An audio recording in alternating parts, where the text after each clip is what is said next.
घने जंगल के बीच एक सुनसान सड़क पर एक पुराना ढाबा था।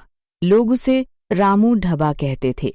कहा जाता था कि इस ढाबे में एक ऐसा रहस्य छिपा है जिसे आज तक कोई नहीं समझ पाया।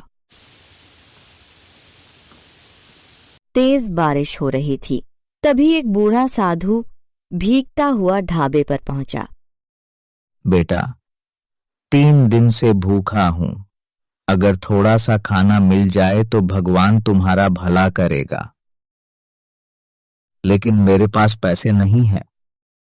बाबा, पैसे की चिंता मत कीजिए, पहले पेट भरकर खाना खाइए। रामू ने गर्मा गरम दाल, रोटी और खीर परोस दी। साधु ने संतोष से भोजन किया। रामू की ईमानदारी, दया और निस्वार्थ सेवा से प्रभावित होकर उसने अपनी झोली से एक छोटी सी रहस्यमयी पोटली निकाली और रामू के हाथ में देते हुए कहा, बेटा, तुम्हारी दया का इनाम देता हूं। यह साधारण पुड़िया नहीं है। इसे केवल किसी भूखे की मदद के लिए खोलना। अगर लालच में खोली तो सब कुछ खो दोगे। मैं आपकी बात हमेशा याद रखूंगा। इतना कहकर साधु अचानक घने कोहरे में गायब हो गया। कुछ ही दिनों बाद पूरे गांव में अकाल पड़ गया।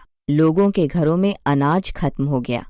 रामू भैया, बच्चों ने 2 दिन से खाना नहीं खाया। चाचा, बहुत भूख लगी है। रुको, मैं कुछ करता हूं।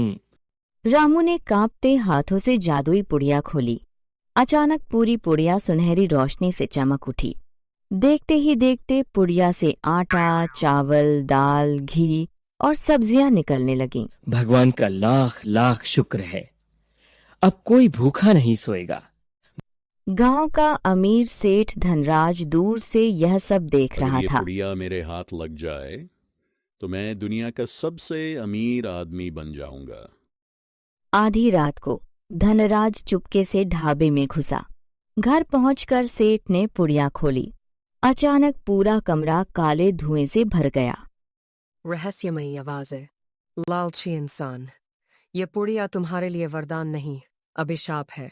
नहीं, मुझे माफ कर दो। अगली सुबह सेठ की सारी दौलत गायब थी।